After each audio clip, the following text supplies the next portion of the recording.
जी हाँ दोस्तों, एक सीक्रेट फाइल और चिट्ठियों ने मचाया कोहराम। अजीत दादा की एनसीपी हथियाने की थी बड़ी साजिश। क्या पकड़े गए स्लीपर सेल? स्वागत है आप सभी का। आप देख रहे हैं द राजनीति का विशेष सेगमेंट खबर और विश्लेषण। मैं हूं जब्बार खान। तो क्या अजीत दादा पवार के मौत के फौरन बाद उनकी पार्टी एनसीपी पर कब्जा करने की कोशिश की गई थी?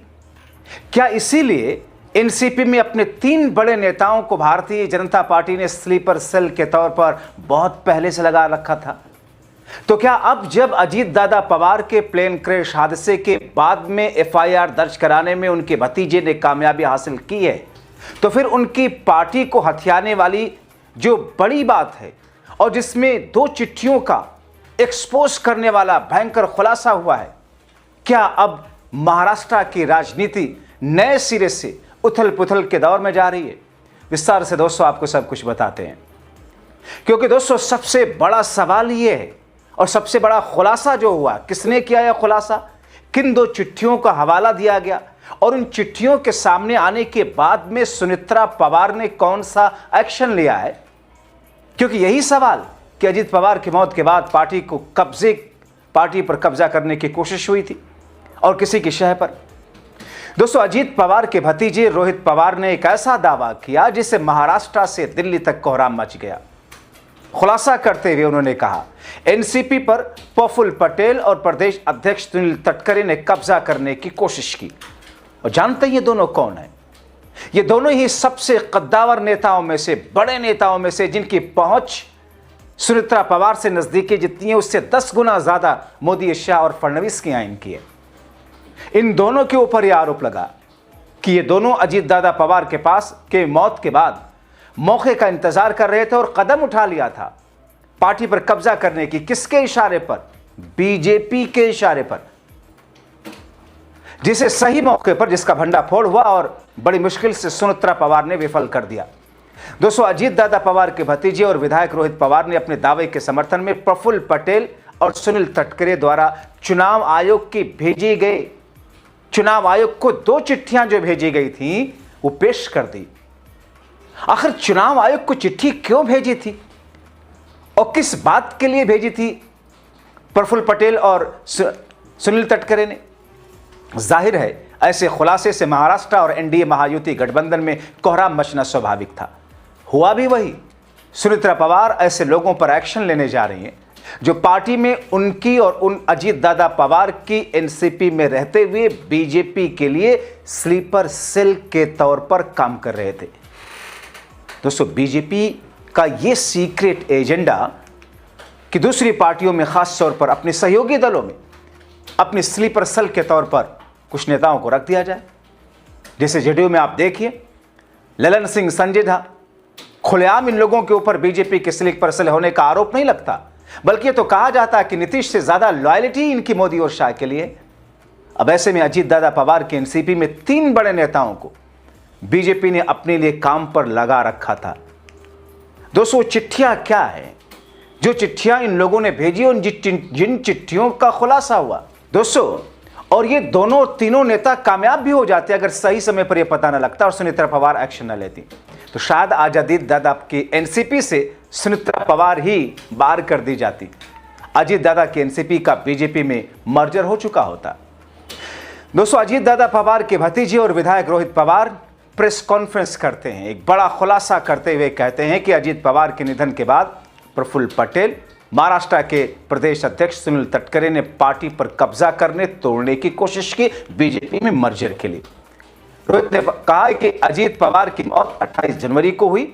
सिर्फ 18 दिन बाद 6 फरवरी को प्रफुल्ल पटेल, सुनील तटकरे और एनसीपी के राष्ट्रीय चुनाव सचिव बृजमोहन श्रीवास्तव ने चुनाव आयोग को पत्र लिखा और इसमें उन्होंने झूठा दावा किया कि पार्टी के संविधान में बदलाव कर दिया गया है और कार्यकारी अध्यक्ष प्रफुल्ल पटेल को सारी शक्तियां सौंप दी जाए।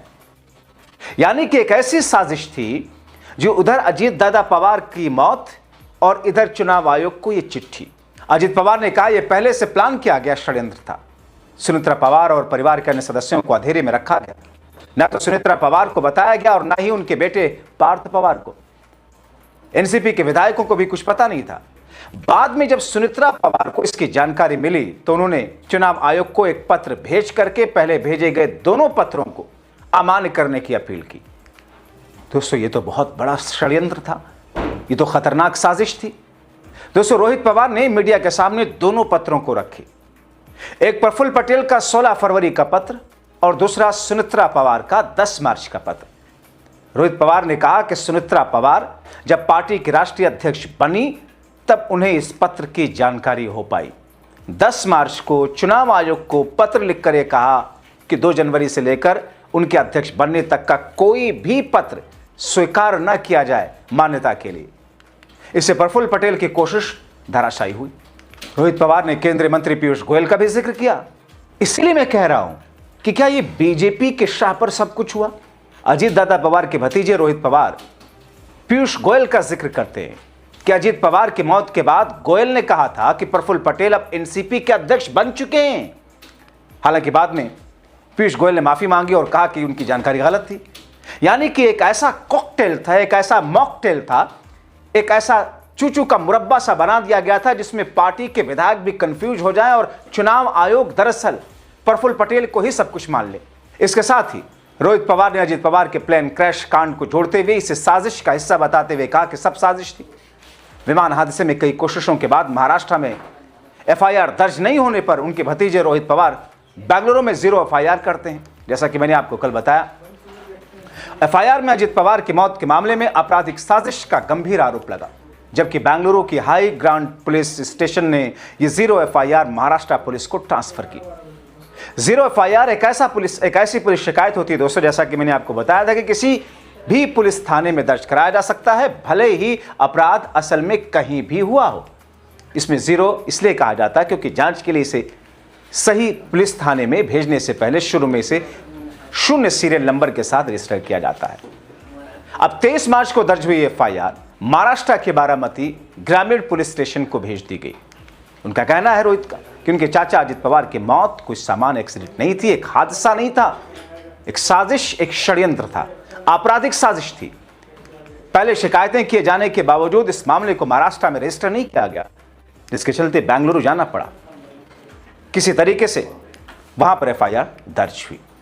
मगर दोस्तों, जिस तरीके से रोहित पवार ने अजीत दादा पवार की एनसीपी पर प्रफुल्ल पटेल समेत बीजेपी को कुछ स्लीपर सेल द्वारा कब्जे की बात का दावा किया, तो क्या आने वाले समय में एनसीपी से इन लोगों की सुनेत्रा पवार छुट्टी करेंगी, या फिर भारतीय जनता पार्टी इस डैमेज को कंट्रोल करते हुए कुछ ऐसा कर लेगी जिसमें सुनेत्रा पवार ये साहस ही ना दिखा पाए और उनके स्लीपर सेल के तौर पर दोनों नेता काम करते रहे बीजेपी के लिए।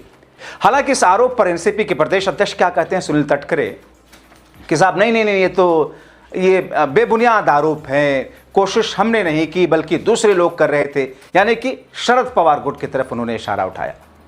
हम सब सुनेत्रा पवार के नेतृत्व में एकजुट हैं, बाहर से लोग पार्टी में घुसपैठ करने की कोशिश कर रहे हैं, सुनेत्रा पवार के साथ हम सब खड़े हैं। बहरहाल रोहित पवार का यह दावा एनसीपी में नई बहस छेड़ चुका है। पार्टी के अंदरूनी कलह की चर्चा फिर से शुरू हो गई। दोनों तरफ से आरोप प्रत्यारोप के दावे हैं।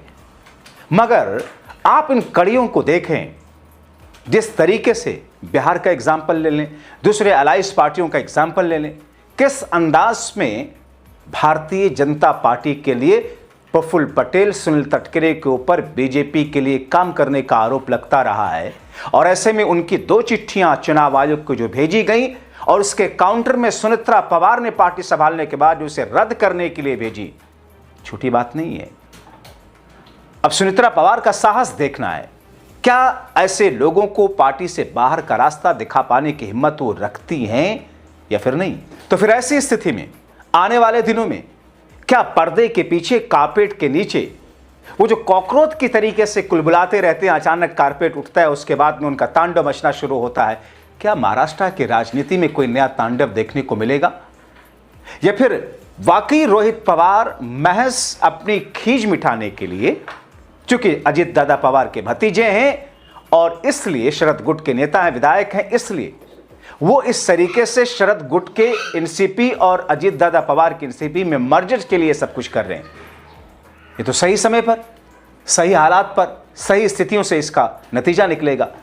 लेकिन इस बात का कोई तोड़ है क्या बीजेपी के पास या प्रफुल्ल पटेल के पास, क्योंकि चिट्ठियां तो उन्होंने भेजी थी।